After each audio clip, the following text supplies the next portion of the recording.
Bien, este quinto tema se llama Afiánzame, Señor, con espíritu generoso. Al cabo vienen de rezar, ahorita ya no hace falta otra oración, ¿verdad? Ya. Y vamos a tomar como guía un texto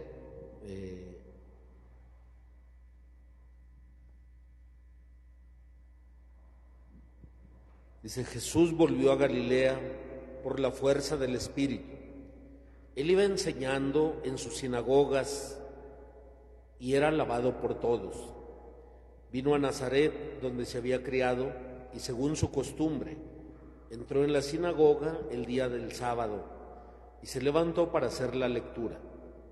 Le entregaron el volumen del profeta Isaías y, desenrollándolo, halló el pasaje donde estaba escrito: El Espíritu del Señor está sobre mí, porque me ha ungido para anunciar a los pobres la buena nueva. Me ha enviado a proclamar la liberación a los cautivos y dar la vista a los ciegos, para liberar a los oprimidos y proclamar el año de gracia del Señor. Enrolló el volumen, lo devolvió al encargado y se sentó. Todos los ojos de los que estaban en la sinagoga estaban fijos en él. Comenzó pues a decirles: Hoy mismo se ha cumplido esta escritura que acaban de escuchar. Y todos daban testimonio de él y estaban admirados de las palabras llenas de gracia que salían de su boca. Palabra del Señor. Muy bien. Pues tomando esa reflexión que muchos de ustedes ya conocen y que es una lectura que hace Cristo de un pasaje del profeta Isaías. Y esta idea, la simple idea de que él se acerca y toma el rollo del profeta Isaías, busca un texto y lo encuentra, quiere decir que Cristo era un hombre instruido. Muchos creen que posiblemente era un escriba, que tenía formación como escriba, porque pues no a cualquier persona le iban a soltar el momento de hablar. O sea, no es que se parara a cualquier persona y dijera: oigan, yo quiero leer hoy. ¿Por qué? Pues porque la mayor parte de la gente no sabía leer, para empezar. Segundo, eso estaba destinado a los maestros de la ley. ¿Se acuerdan que en ocasiones algunos se acercan y le dicen rabí? Le dicen maestro a él, porque seguramente tiene la preparación y tiene también el encargo. Entonces, no era un hombre, pues así, que nada más a la hora que se le ocurría, hacía las cosas. Y además se nota que conocía muy bien los rollos. No eran libros así como los nuestros, estaban los escritos así, más o menos como si fuera una hoja, pero eran como muchas hojas pegadas, entonces sí tenían que saber buscar dónde estaba el texto que ellos querían utilizar. En fin, él toma y se pone a leer un texto que ya nadie utilizaba en ese momento. El Espíritu del Señor está sobre mí porque me ha ungido.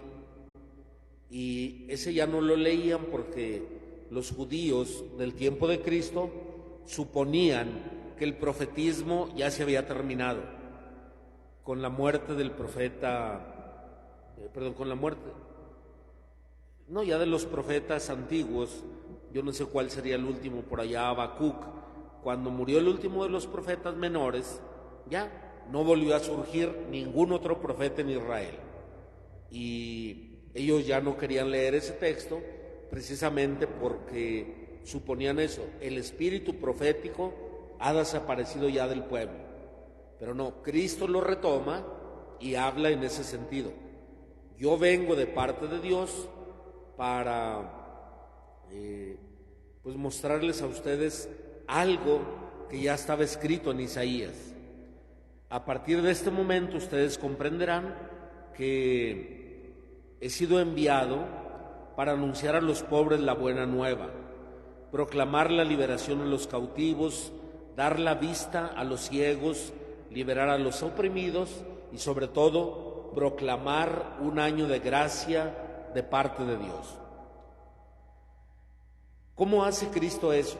Bueno, lo primero dice, animado por el Espíritu Santo. O sea, Cristo no actúa por su propia cuenta, sino que cumple la voluntad del Padre. Y todo lo que Él hace es precisamente para eso, para cumplir la voluntad del Padre, porque Dios quiere que todos los hombres se salven y lleguen al conocimiento de la verdad. Por eso Él va a compartir constantemente esa realidad.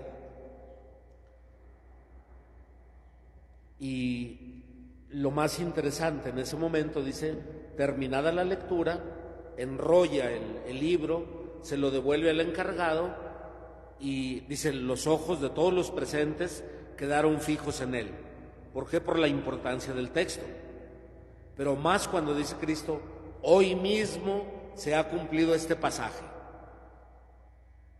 Entonces ellos se quedaron impresionados porque casi es después de que había sido bautizado por Juan. Apenas está comenzando casi el Evangelio de San Lucas cuando toma ese texto y lo presenta, pero diciendo, ha comenzado ya este proceso. Hoy el Espíritu del Señor está sobre mí y me ha ungido, pero para enviarme a predicar. Quiere decir que todo lo que Cristo realiza no lo está realizando solamente por sí mismo, es la voluntad de Dios, pero además está asistido por la fuerza del Espíritu Santo. Y ayer hablábamos cuáles eran las virtudes o las cualidades que debería de tener el Mesías, ¿verdad? Ciencia, inteligencia, sabiduría, temor del Señor, consejo y fortaleza. Bueno, y la piedad, porque Cristo también era un hombre de mucha oración. Pasaba la noche entera en oración, por ejemplo. Después de hacer un milagro grandísimo, en lugar de querer que la gente lo trajera de acá para allá y anduviera, no, él mejor se retiraba solo a orar, pues para no llenarse de vanagloria y al contrario agradecerle al Padre todo eso que había dado. Ustedes se acuerdan de una oración que hace Cristo después de realizar una obra muy grande. Dice, gracias Padre, porque le has revelado estas cosas a la gente sencilla, se las has ocultado a los sabios. Gracias Padre, porque así te ha parecido bien. Entonces seguramente esa es la forma en la que Cristo ora delante de su Padre, en el agradecimiento, en la disponibilidad, pero siempre en la confianza. Si tú me pides esto, yo lo voy a hacer. ¿Por qué? Porque es bueno para tus hijos. Y yo como hijo principal, pues claro que tengo que hacer lo suficiente para rescatar a todos los demás. Pero ya vienen como esos detalles que va dando y que si se fijan se van cumpliendo poco a poco para dar buenas nuevas a los pobres. Y pues se hace la pregunta, cuando Cristo habla de pobreza, ¿se refiere a una pobreza espiritual, bueno, a la disponibilidad que el Espíritu puede tener para recibir de Dios todo lo bueno, o se refiere a la pobreza material? ¿Qué creen ustedes?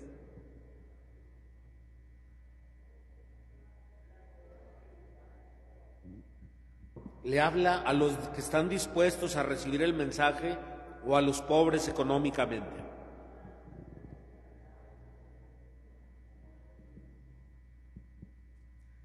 Pues hay muchos que al estudiar los textos dicen que en realidad Cristo dirige su mensaje siempre a los más desprotegidos.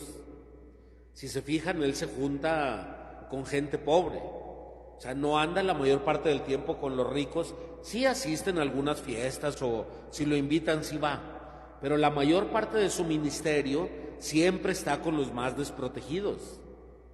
Entonces, su anuncio sí es a los pobres en cuanto falta de dinero, a los cautivos, a los ciegos oprimidos y a todos los que por su forma de vivir tienen una categoría más baja. Él se juntaba, pues, o sea, si él va caminando y ve un ciego, como en ese que leímos hace algunos domingos del ciego,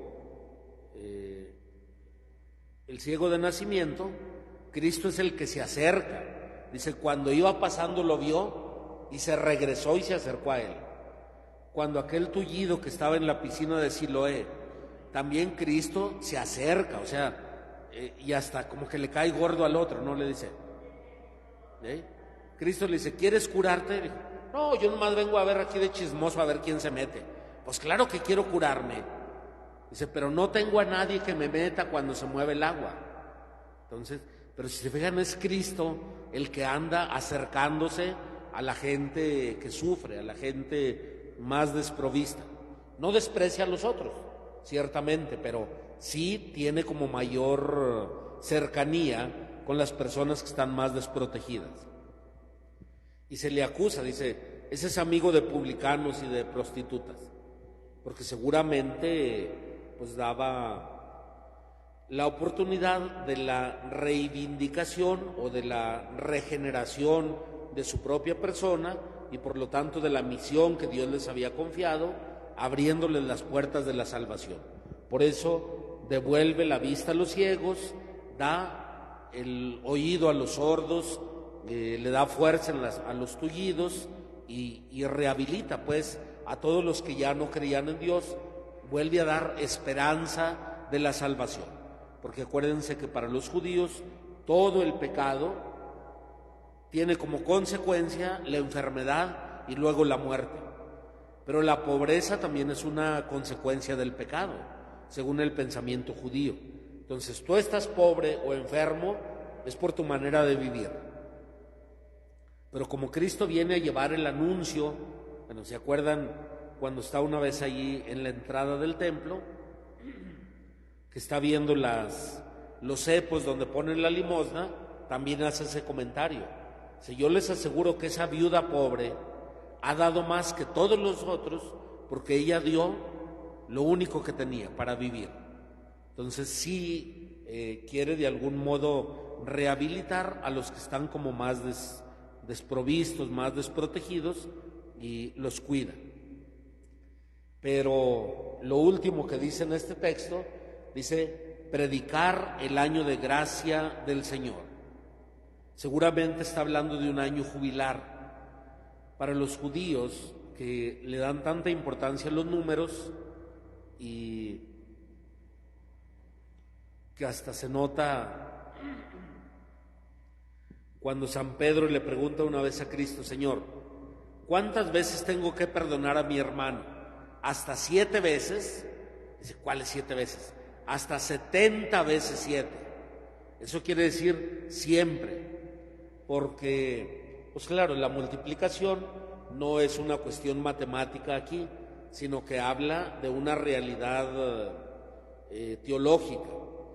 El 7 por 7 da 49, más el 0, o sea, no es propiamente 490, sino es 49 más el 0 que habla de eternidad.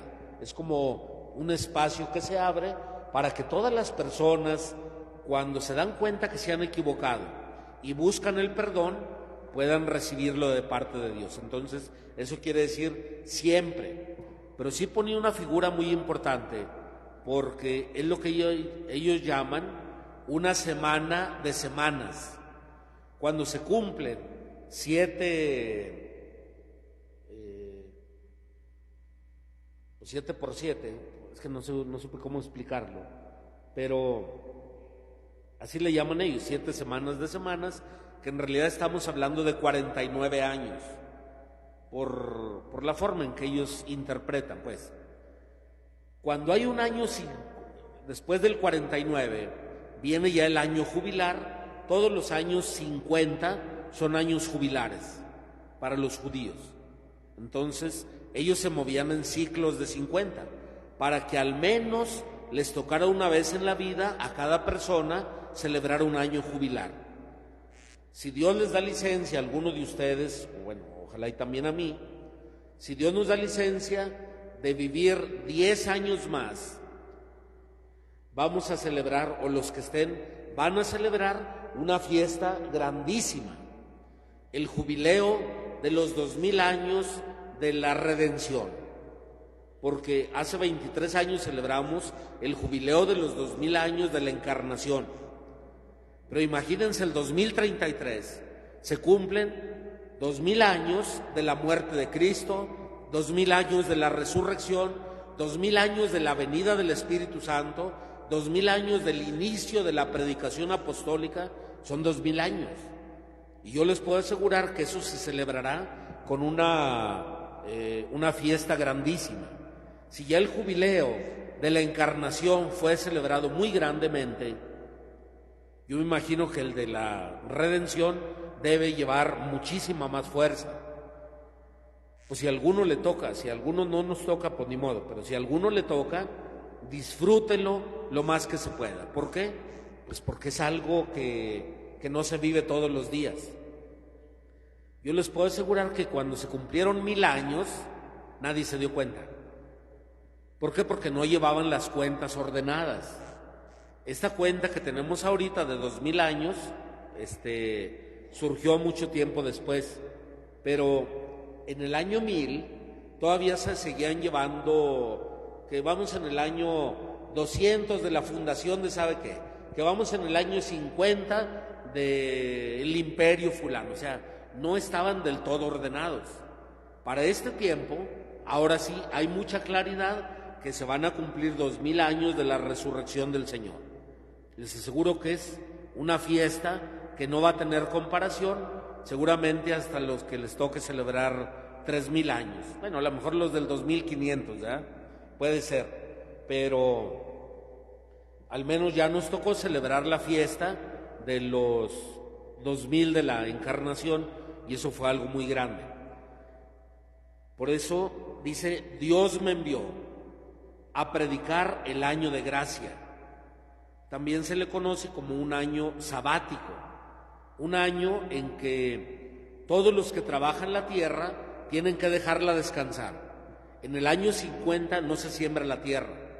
En el año 50 no se agarran los animales del rebaño para vender los machos y no, se dejan libres.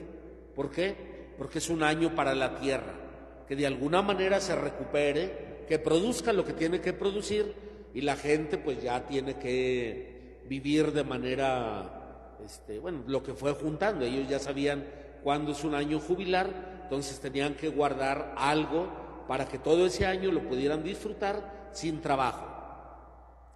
Y sobre todo, que ese año quedaban perdonadas las deudas. Todo lo que una persona debía se tenían que perdonar en el año jubilar. Aquí la diócesis de Zacatecas también tuvo que caer en esa misma jugada de perdonar muchas deudas porque pues fue un acontecimiento extraño. Antes, cuando estaba don Javier Lozano Barragán, se hizo un fondo como para ayudar a algunas familias y se prestaba, en aquel tiempo se prestaban a veces 3,000 pesos o 5,000, creo que hasta 7,000 pesos se llegaban a prestar, pero estamos hablando.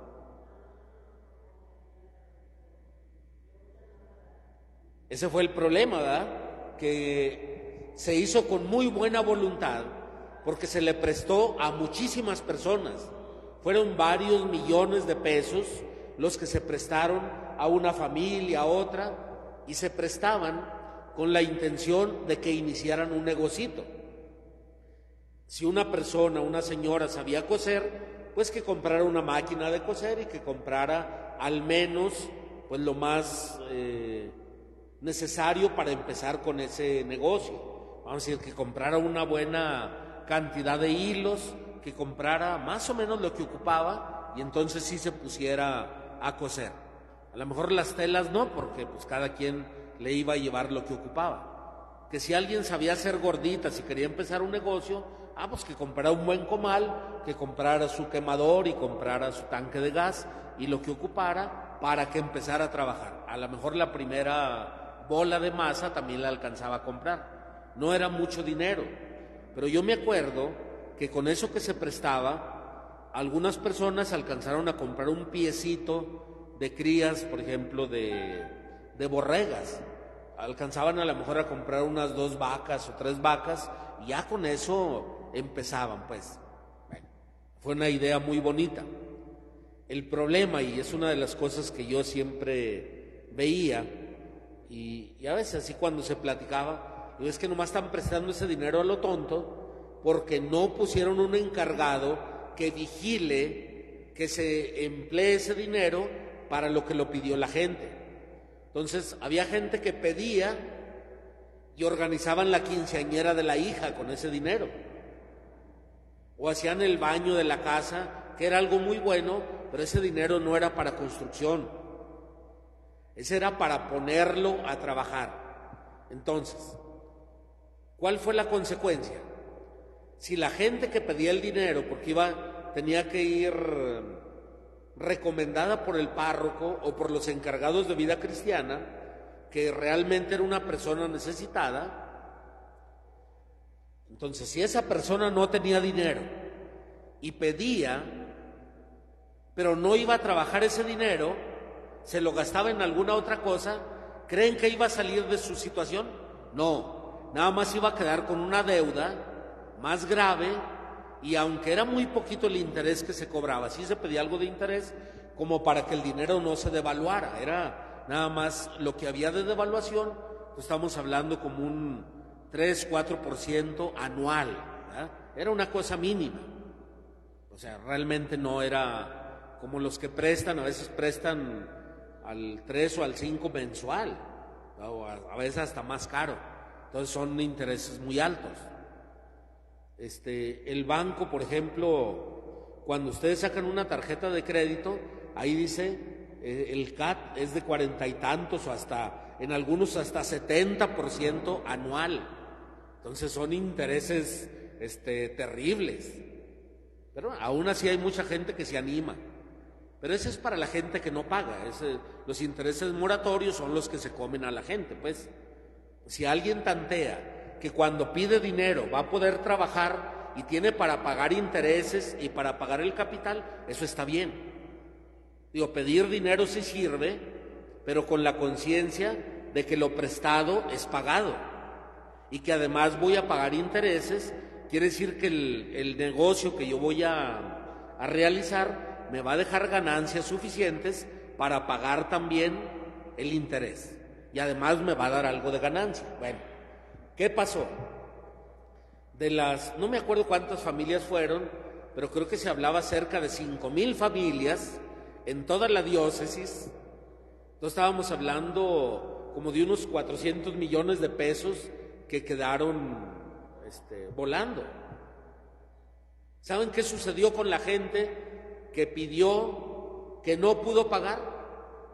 Porque la idea era ayudarlos, ¿verdad? Dejaron de ir a misa. Entonces, bonito chiste, ni se les ayudó a salir de su situación, y aparte dejaron de ir a misa porque ya no tenían para pagar, les daba vergüenza. Entonces ya, ¿qué dijo el obispo? Dijo, no, pues esto ya estamos nomás molestando a algunas personas, ni modo, es el año jubilar, que se perdone toda la deuda. Y se acabó.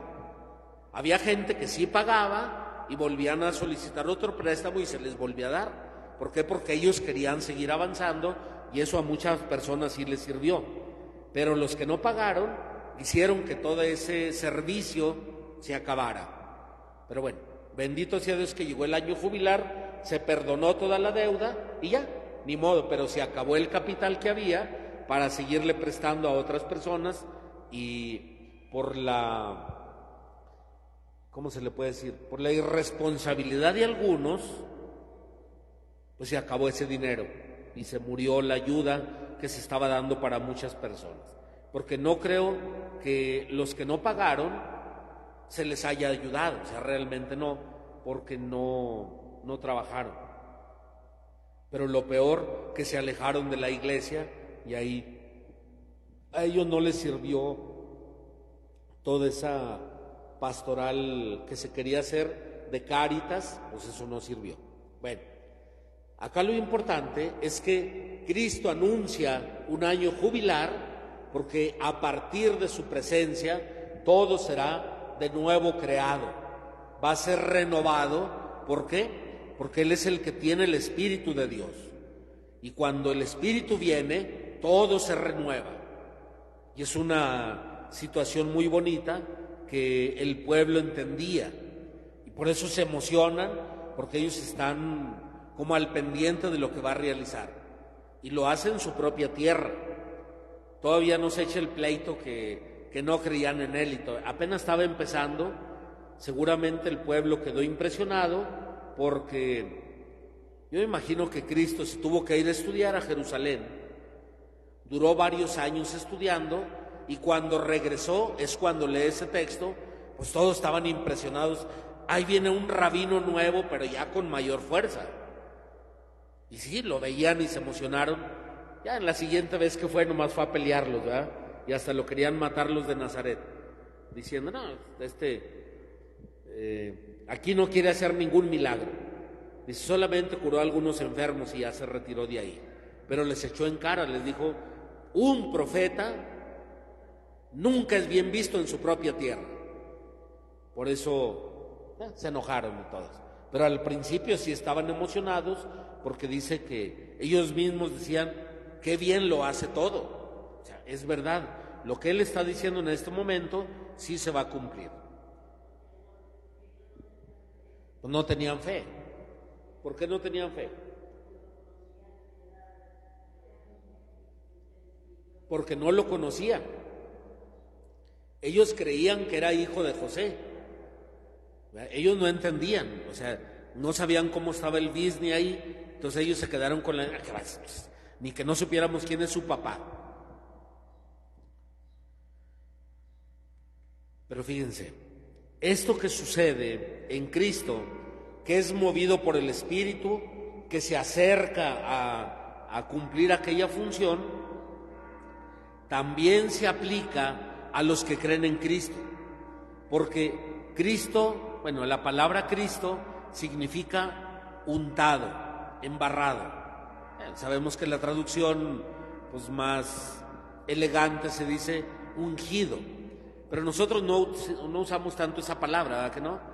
La unción la hemos dejado casi especialmente para los aceites, ya sea el aceite consagrado, que es el crisma, o para los aceites benditos, que son el óleo de los catecúmenos y el óleo de los enfermos. Son los únicos aceites que tienen valor sacramental. De repente hemos visto algunos sacerdotes, en algunos momentos, o hasta equipos de sacerdote, que se arriesgan a hacer ceremonias que se llaman, son sacramentales, pues no es un sacramento, sino algo que está, ¿cómo dice?, cercano, pues, pero no es propiamente un sacramento, y así se llaman sacramentales. Como la bendición de la mesa es un sacramental, la bendición que la mamá le da a sus hijos es un sacramental. Pero últimamente, y eso es en cierto modo riesgoso, ayer lo platicábamos algunos sacerdotes, que se ha dado a la tarea a algunos padres, entre ellos pues algunos que ustedes conocen, que bendicen sal, bendicen aceite, bendicen agua, y pues no sé, eso, miren, yo creo que tenemos que ser demasiado cuidadosos, porque una persona, cuando no está del todo instruida, puede utilizar cosas que son parasacramentales, o que son así, de ese carácter bueno, que son, es que está muy cercana la palabra, está medio batalloso, ¿verdad? Si la palabra es complicada, ahora imagínense la realidad. El problema es que va a haber gente que, si tiene un aceite de esos, que se hizo con una bendición, puede querer utilizarlo como si fuera un fetiche, ¿verdad? Entonces, hay gente que casi resulta como lo del préstamo ese del obispo, a la que en lugar de hacerles bien, les hacemos mal. Entonces es muy riesgoso todo ese tipo de celebraciones y todo ese tipo de prácticas. Yo no sé si ustedes se fijaron, en algún momento, cuando estaba más cerrado por la pandemia, había personas que no se animaban a tocar el cuerpo de Cristo y que traían una telita así. Y yo les decía, yo siempre he estado allá, casi no bajaba a dar la comunión, y yo tenía la tentación, mejor dénselos en la boca, porque la comunión, dijéramos, la forma típica de recibir la comunión es directamente en la boca. Pero yo, ¿por qué decía eso? Porque era más riesgo que alguna partícula del cuerpo de Cristo se quedara en el papelito ese o en una servilletita que trajeran. Pero bueno, yo decía, es que no podemos creer que los obispos nos van a mandar a algo malo, porque la comunión en la mano fue decisión de los obispos. Entonces los obispos no van a buscar el daño para su pueblo, ¿verdad que no? De ninguna manera. Entonces ellos no nos van a mandar a cometer un error. Por supuesto que no.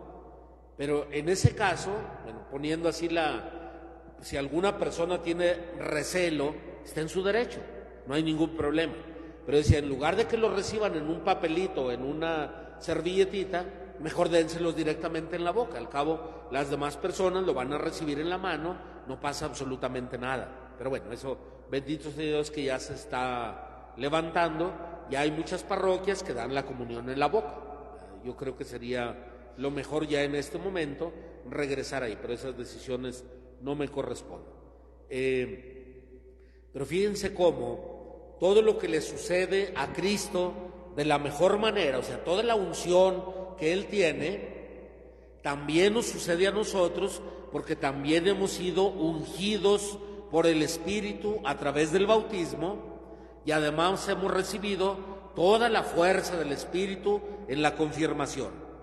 De manera que a partir de ese momento, ninguno de nosotros va a realizar las cosas por cuenta propia, sino movidos por el Espíritu. Todo lo que nosotros hacemos tiene que ser movidos por el Espíritu. Por eso, cuando tengamos un encontronazo así ante una situación, ya sea de la vida parroquial, que nos sabe cuánto, que el padre me gritoneó, porque a todos nos ha sucedido pues en algún momento, y yo todavía tengo una vergüenza con una persona, al cabo espero que no lo estén viendo, y si lo están viendo pues pido una disculpa. Un día estaba yo no estaba tan tranquilo, andaba carreriadillo y me estaba bañando, y de repente unos toquidotes en la puerta, y bueno, ahorita voy, ya me estaba acabando de cambiar, cuando otra vez los toquidones. Entonces yo, discúlpeme, pero yo traigo un animal adentro, yo creo que todo el mundo, ¿verdad? Pero el mío está más feo, es como un oso de un oso grizzly. Y salí, pero no, y ahí va, hazme cuenta que llevaba. Cuando iba llegando a la puerta, otra vez los toquidones.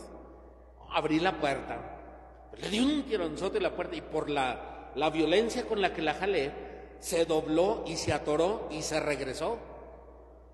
Entonces me puse un trancazo en el brazo, no, peor tantito, pues háganme cuenta que entonces hice y eran unas personas que estaban preparando un retiro, y andaban bien contentos, bueno, los que fueron ahí, bien contentos.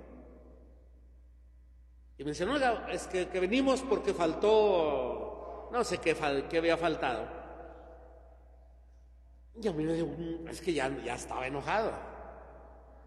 Y mi respuesta les dije, ¿y por qué si ya saben que van a utilizar eso, no lo piden con tiempo?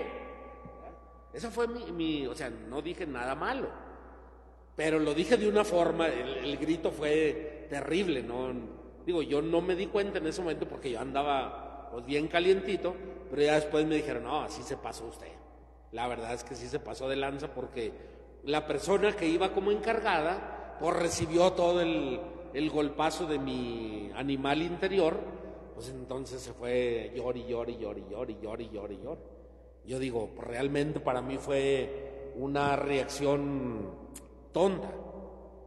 Pero yo no me di cuenta en ese momento que había lastimado tanto a esa persona, hasta ya después, pero es una reacción. Entonces, yo a veces me pongo a pensar, uno como sacerdote, a veces puede andar cansado por una cosa o por otra, o carrereado, y si se lo encuentran de pronto y le dicen, padre, es que vaya a ver un enfermo porque está muriendo, es que a usted lo mandaron para que nos atienda. Porque a veces así le dicen a uno, ¿verdad? A usted lo mandaron a atender al pueblo. Pues sí, pero con cierto orden. Está como, pregúntenle a los médicos a ver si no sufren eso. Les llegan con una urgencia a la 1 de la mañana de una persona que tiene enferma ya 10 días, ¿verdad? Entonces, eso a cualquier persona le va a dar coraje, porque si ya saben, hasta Cristo le dijo una vez, el día tiene 12 horas. Bueno, tiene un poquito más, pero Cristo así lo dijo, ¿no? El día tiene 12 horas para trabajar, ¿por qué no buscan durante el día? ¿Se acuerdan del coraje de los fariseos ante Cristo? Si hay 6 días en los que se puede curar, ¿por qué vienen el sábado? Es la misma reacción. Entonces, yo justificándome tontamente digo, pues es que es una reacción natural. No, es que ustedes no esperan que el sacerdote reaccione de esa manera, ¿verdad que no? Lo esperan siempre con una ternura y una amabilidad y un respeto y todo. Sí, está tan fácil esperar eso. También sus hijos lo esperan de ustedes, los que son papás o mamás. Y también los que llegan a su puesto, a su trabajo, lo que sea, también esperan la misma amabilidad. Pero no todo el tiempo está uno en las mismas condiciones. Va a haber días en que traiga el animal despierto, entonces, digo, ese animal interior, entonces pues sabrá Dios lo que resulte, pero bueno, lo cierto es que cada uno de nosotros hemos recibido la fuerza del Espíritu para que actuemos en consecuencia a lo que hemos recibido, que no es poca cosa. También ustedes tuvieron así de golpe en el día de su bautismo y sobre todo en la confirmación, el Espíritu del Señor está sobre ustedes porque los ha ungido para llevar la buena nueva a los pobres, para anunciar la liberación a los oprimidos, para devolverle la esperanza a los caídos, en pocas palabras, y anunciar la llegada del año jubilar, del año de gracia. Y es donde yo les decía que pudiéramos tener un poco más de fuerza cada uno para soportar todos los embates que el demonio nos sigue aventando, porque como esa reacción mía fue una reacción casi demoníaca, ¿no? ¿O no? Sí, porque está movida por el espíritu del mal. Esa no es una reacción de paz, bondad, amabilidad, benevolencia. Esa es una reacción de animal.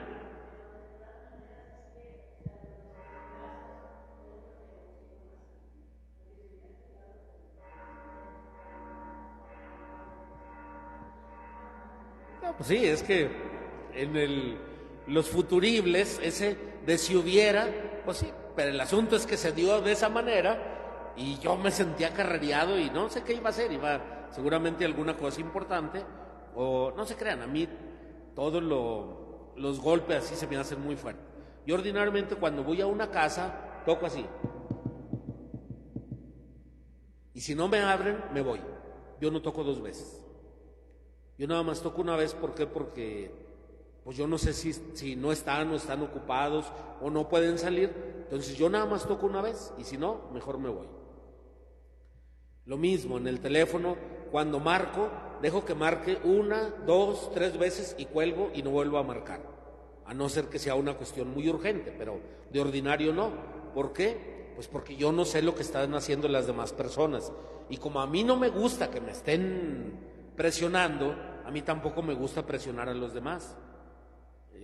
Pues, discúlpenme, soy así, animalito, pero esa es mi manera de entender. Por eso, sabiendo que nosotros hemos recibido toda la fuerza de Dios desde la creación, pero luego la redención nos regresó, pero hagan de cuenta que ya con todas las posibilidades. O sea, no es nada más la naturaleza que traíamos, sino ahora todo el auxilio de la gracia, porque ya tenemos tanto los 7 dones que nos empujan hacia Cristo, como los frutos que de algún modo nos estiran, porque son esas vivencias que decíamos ayer, tan gozosas, tan bonitas, tan pacificadoras, que nos van a alentar a querer seguir viviendo.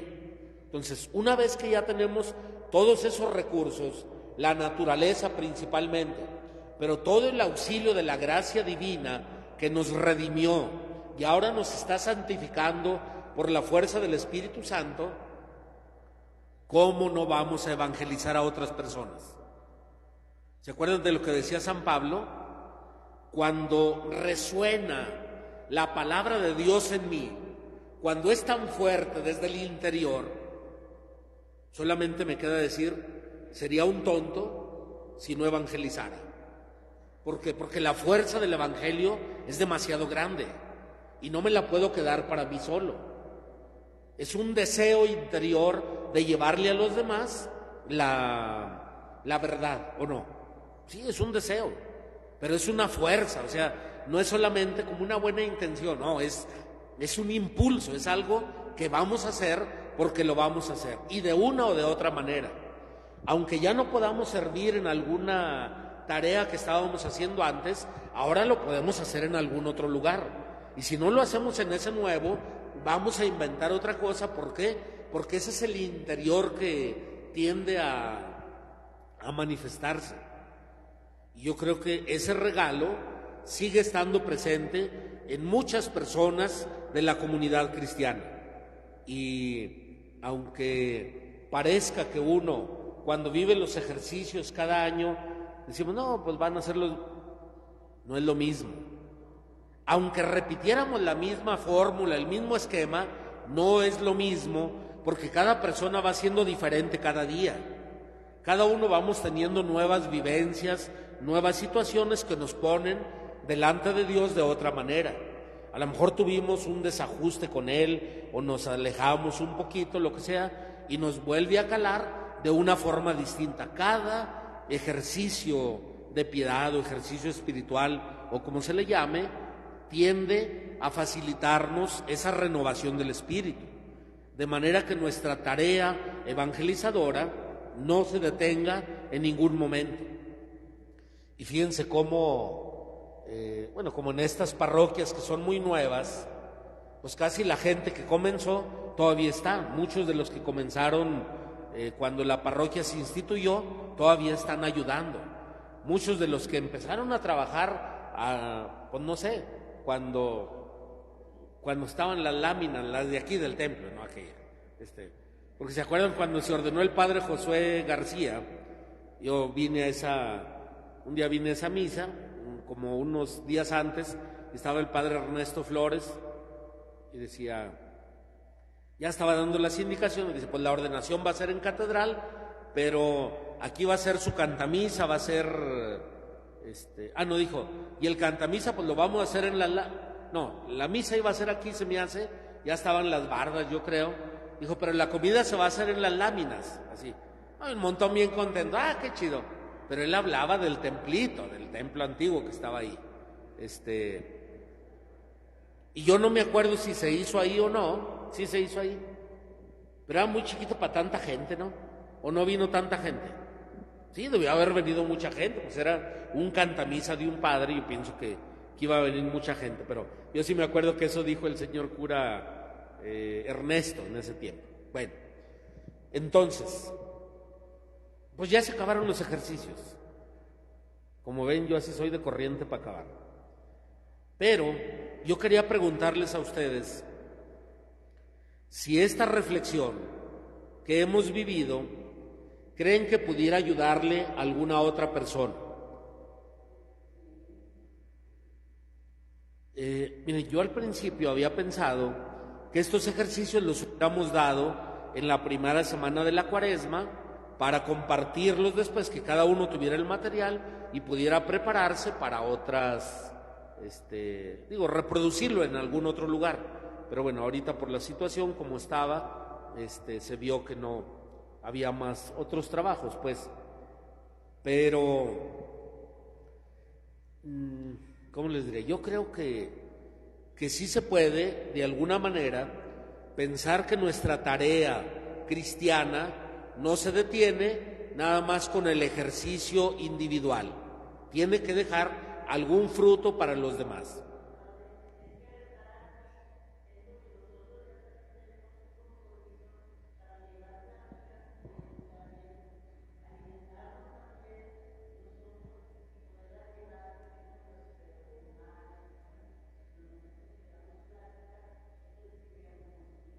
No, y si se fijan, lo que más ayuda no es tanto cuando uno escucha la plática, sino cuando uno la prepara. Casi es cuando se aprende más. Cuando uno prepara y lo comparte con otra persona, es cuando deja más fruto. ¿Por qué? Porque ahorita ustedes están oyendo cosas a lo mejor aisladas de cierto modo, pero el pensamiento de cada uno unifica. ¿Por qué? Porque le da una estructura. Dice, ¿cómo lo voy a decir yo? Si se fijan, yo soy muy vago, de repente estoy sobre un hilo y luego me salgo para otro lado, y eso es algo que todo el tiempo me han criticado. Es que usted se escapa, sabrá Dios hasta dónde. Ya de repente ando diciendo otra cosa que parece que nada tiene que ver con esto para ustedes, pero para mí sí. En realidad puede ser que el que se esté predicando sea yo mismo. A lo mejor yo me estoy dando los ejercicios para mí, pero cada uno cuando los prepara o los revisa, los va a poder compartir con alguna otra persona y el fruto va a ser más grande para ustedes que para los demás. Pero lo que quería preguntarles, ¿cuánto falta? ¿Ya todavía falta al menos un minuto? No, pues ya no se va a poder. ¿Qué creen que se pudiera como mejorar de esto? Bueno, les digo, el esquema pues a lo mejor es demasiado amplio para ustedes, pero al irlos escuchando cada uno de los temas, para empezar, ¿le encuentran ustedes sentido a esto que estuvimos escuchando?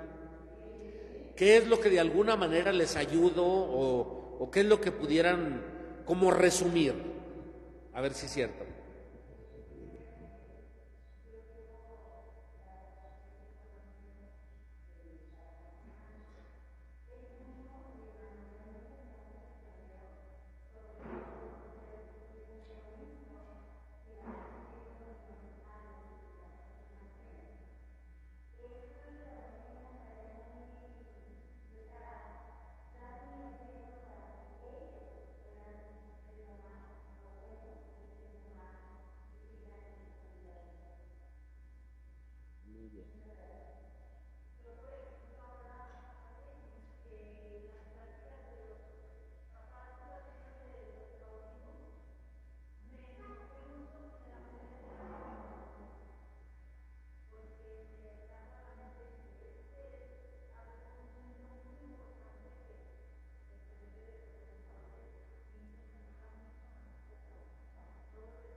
¿Alguien más?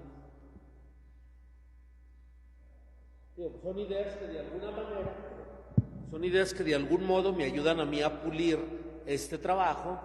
Ya lo sabía, disculpen, estos no son nuevos, no los preparé yo para este año. Me había dicho el señor cura, porque yo antiguamente, año con año, hacía mis ejercicios espirituales así, más o menos en esta forma, dándoles una estructura general, pero pues estos alcanzan a ver que son del 2019, ¿verdad? Bueno, yo los hice para ese tiempo, pero este año, disculpen, no me sentía pues ni siquiera con fuerza, estaba disperso, intenté de una forma y de otro y leía una cosa y otra y se me fue el avión, no alcancé a hacer nada. Dije al señor cura, discúlpame, no alcancé, pero eso a mí me ayuda a pulirlos, porque es un material que ya había venido de alguna forma compilando, trabajando, y aunque ya los había dado hace algún tiempo, dije, pues yo creo que no pasan de moda, la doctrina siempre es idéntica, entonces puede renovarse también en algún momento y ya terminar. Yo no los quise poner ahí en la notaría para que los fotocopien, discúlpenme, porque trae logos de otra parroquia. Entonces, déjenme nada más los acomodo, no me he dado el tiempo de acomodárselos, pues que diga Divina Providencia, ¿verdad? Para que, o quitarle completamente los logos, también es otra forma, pero sí que se sepa que de alguna manera sí les di una pulidita para esta ocasión. Ahí les hice algunos escritos,